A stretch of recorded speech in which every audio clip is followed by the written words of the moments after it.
Affordability. Hi. Affordability after a divorce. Boy, this is something I really do understand, and I'm happy to share my information with you about this. First, if you've gone this far, you know that there's no other choice. Kids or no kids. You got to go. Now I know for myself, I married and remarried because the men I married acted like my mother. And you do what you know. You go to what you know. And I was married at 17 and remarried at remarried at 19, yeah. I didn't think about it. Those are things you don't think about when you finally figure it all out. And part of the reason you don't figure it out is they've done a lot of research, a whole lot of research on our logic minds are not formed until we're at least 24. 24! I mean, I don't know about you, but everybody I know knows everything there is to know the day they graduate from high school. It's only the people that go on to college who begin to realize by the time they finish their bachelor's degree, there's a lot more out there.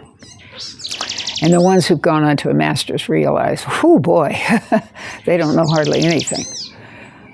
And the ones who finish a PhD are for sure realizing that the amount of stuff that we stuffed into our brain probably only took up 2% of the room because there's just so much to know. And that's the truth. I mean, the biggest thing going on in the world right now is too much information. So I'm not going to overload you with too much information. I'm just going to give you the truth. Divorce is hard. It's the hardest thing you've ever done in your life. And it's horrible for your kids. It's even bad for your dog. But it's an opportunity. And I say that because every bad thing that has ever happened to you, probably in one way or another, was an opportunity to learn something. That's just the fact. And if you're able to help yourself recognize the fact that if you take everything that goes haywire as an opportunity to learn something, you will. But if you want to just wallow in self-pity, well, you could do that too. It's not going to help the kids or the dog or your living situation or anything else to do that, to just wallow in self-pity. But it is something that some people choose. However, you can choose it as an opportunity to transition. An opportunity to know who you really are and stretch yourself. Male or female, it doesn't really matter. What matters is how much the divorce affected you, how much you're determined to make your life different, how much you're able to survive, go ahead, be sustainable, be able to have another shelter, have clean water and clean air, and not spend all of your time working. You may at first, trust me, you may at first wonder when you're ever going to get some rest. But that's part of the whole deal. When you transition to something, when you change tremendously everything that's going on in your life. That's what it takes. And you got to be brave. Oh my gosh, you got to be so brave. You really have to be brave. You can't be an ostrich. I mean, some people do. Some people call Mama up, and Mama's real sympathetic and say, yeah, bring you and the 4 kids, no problem. Just move in. I got a spare room. You can have it. And then reality sets in. 4 kids, spare room, Mama's house. Ooh, yike.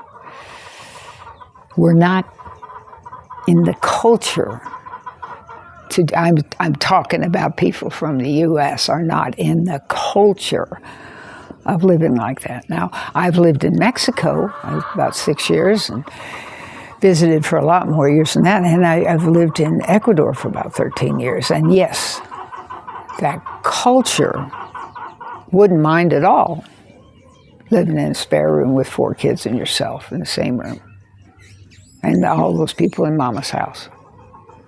But I'm not talking to Latins because they've already got it together. They already recognize the value of family. They put family first before career. Family's number 1. Number 2, 3 or 4 down there is title and career and that sort of thing. But no, family's first. We don't do that in the U.S. Family is not first. And we sure don't live well with mom or dad or grandparents. We might not even make it very well with a friend because we're designed and oriented and told to have a 3-bedroom house with 2 bathrooms and a big mortgage. That's what we're told. Now, what can you do? Well, you've got a lot of options. Just what matters to you and how much is it going to take of you to do that.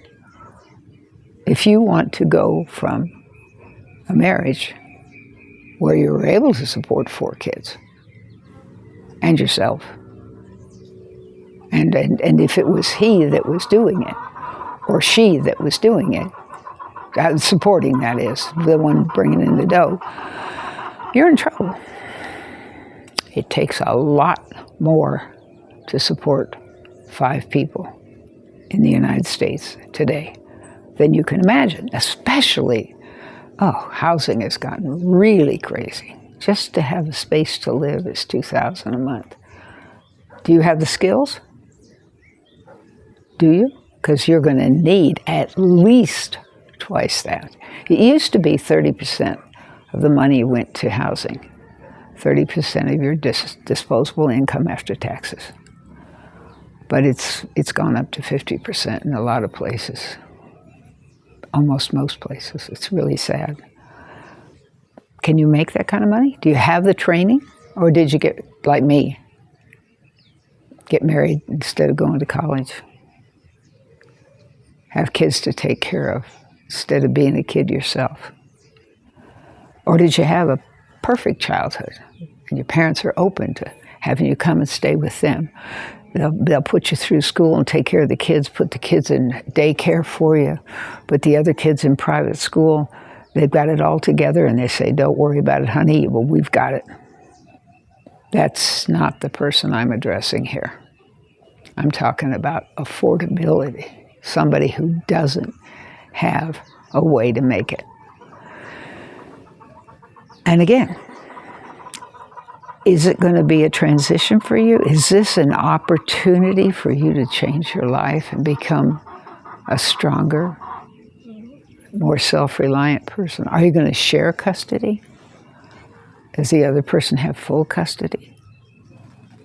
What kind of choices are you going to make? How much bargaining are you willing to do? What do you know about the law? How much have you paid attention to the household budgets? How much have you paid attention to what kind of jobs are out? What's the job market like now? There's so many questions to ask. But the main thing is, what are you doing up here? Did you want to have 4 kids? Does that really matter right now? Is there any other option for your kids? Do you have a sister or a brother who might take one of them for 6 months, enough to get you back on your feet and hopefully learn something valuable from your sister or brother, aunt or uncle, somebody who's willing to pitch in and hold one for a while? Just keep thinking outside the box. That's what you got to do. You can't think of traditional. You can't turn around if you only have a high school education or you have a bachelor's degree and you've never done anything with it, you have no resume, and think that you could go out and quickly rent a 3-bedroom, 2-bath house and put your kids in it and be all set and have them get to school and hire a nanny or whatever you need, that's probably not going to happen. Because very few of us are in that position. About less than 1% of the people in the United States have that kind of fallback. Did you think about it before you got married? Did you ever think before you got married, what would I do if I was alone? Well, if you didn't, this is a good time to start. Because now you've got the position, just like your dog coming up to have dinner. You've got your kids coming up to have dinner. Need a new pair of jeans or shoes, have dental work done. Need to go to the prom, want to go to the senior trip.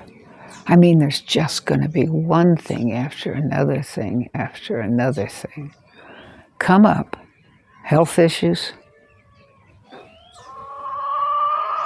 The only thing in life you can absolutely depend on is change. That's a fact. There's just no other question about it. Nothing else is absolutely dependable. You will face change. You will have things come up. You will face different traumas, different changes, different adapting positions, different times that you've got to change something about yourself. But the main thing you have to change is how you look at it. That's why I started out by saying every unfortunate thing is an opportunity to learn, an opportunity to get stronger and more self-directed and more goal-oriented and all of that. Do you have money to go to a therapist? Do you have benefits from, maybe you were working, maybe you've got benefits and you can go to a therapist. If you can, do it. And if the person doesn't work out right, change quick. Find somebody who knows how to talk to you about what's going on in your life now, because that's what you need. You need to be able to make smart decisions right now that are going to affect yourself and your one child, your 2 children, your dog, whatever it is you've got. If it's just you, you're lucky. Because if you've also got children, that's more responsibility.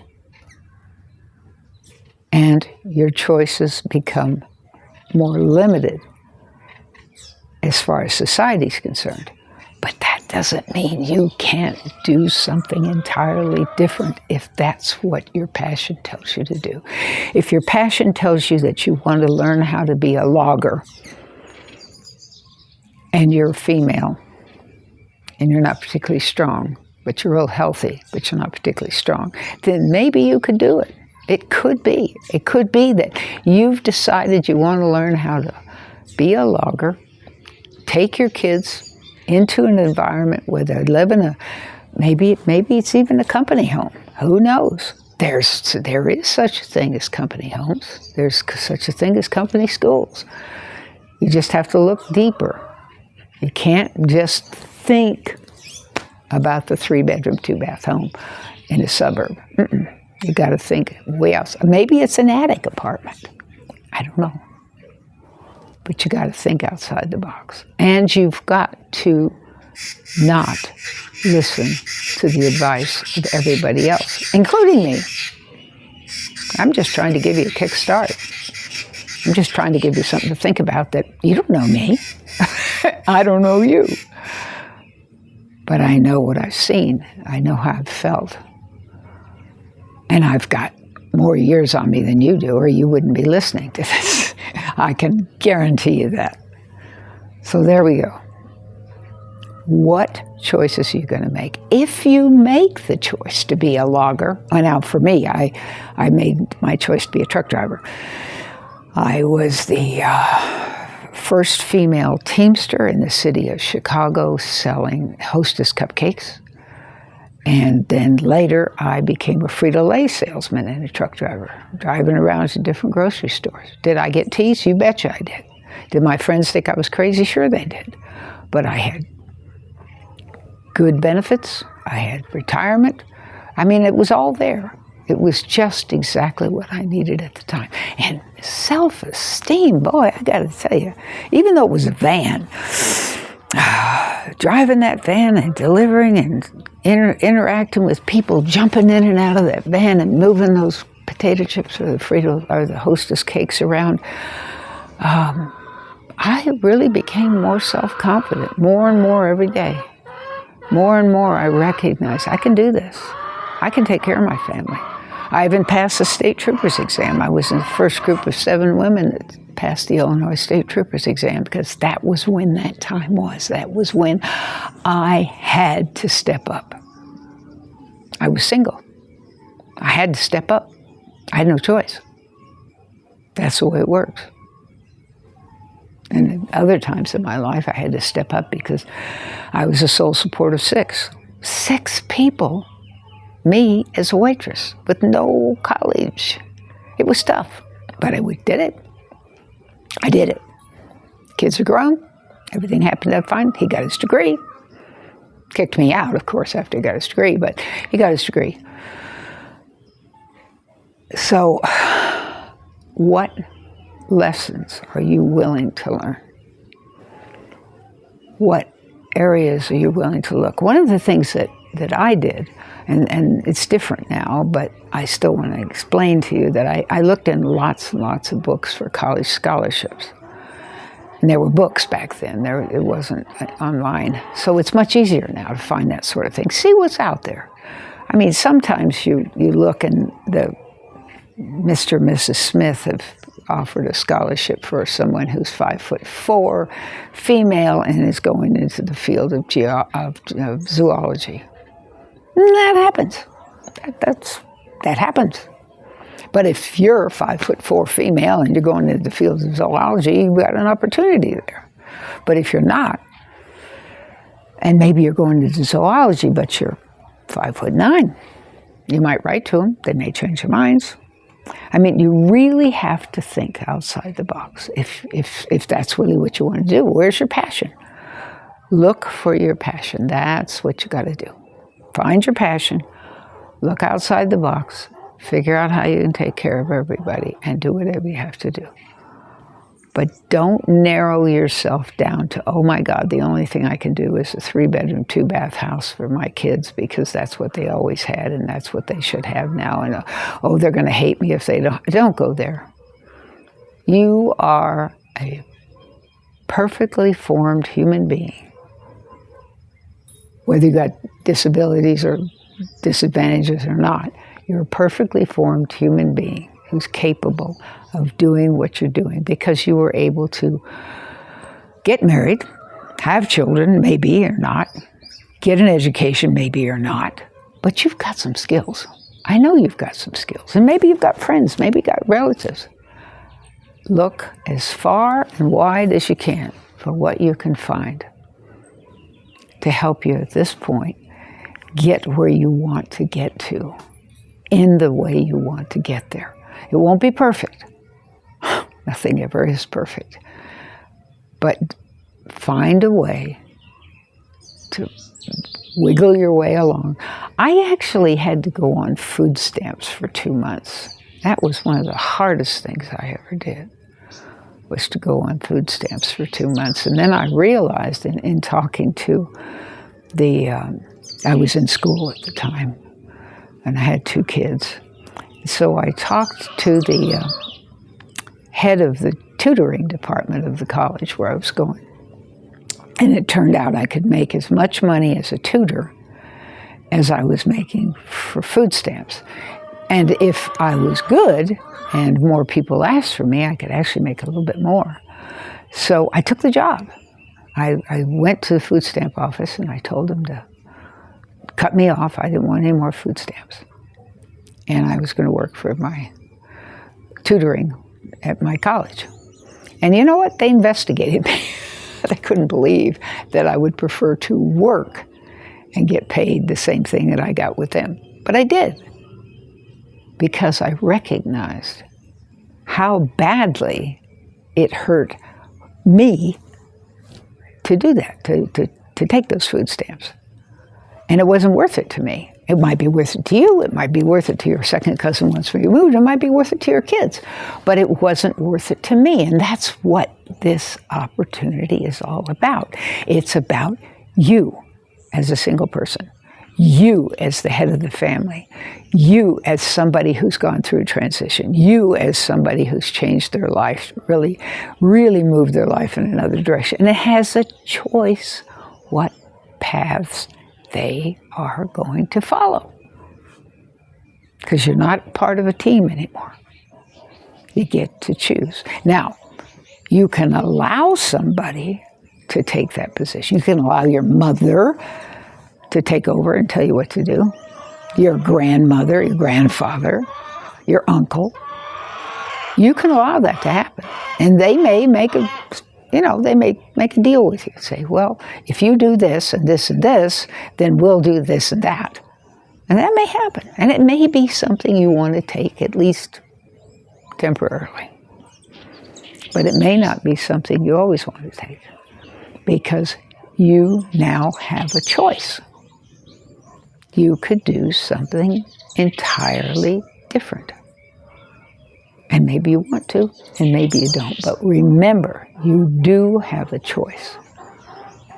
Now, there might be a month or so when you feel like you don't, and that's okay. That's what happened with me. For 2 months, I took food stamps. But during that 2 months, I really, really worked on figuring out who I am and what I needed and how I could do what I needed to be who I needed to be and take care of my kids.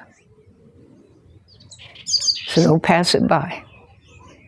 Remember, every traumatic change is an opportunity to learn. It's a new adventure, an opportunity to try something different, if that's what you want. But it's up to you. Got it? I hope so. Down in the description, there's comments. You can ask me anything you want. I'm happy to help. My lifetime steady job has always been a volunteer, and I love it. So ask me anything you want. I'll be glad to maybe answer, and it may be worthwhile, and it may not, but it will be sincere. Thank you.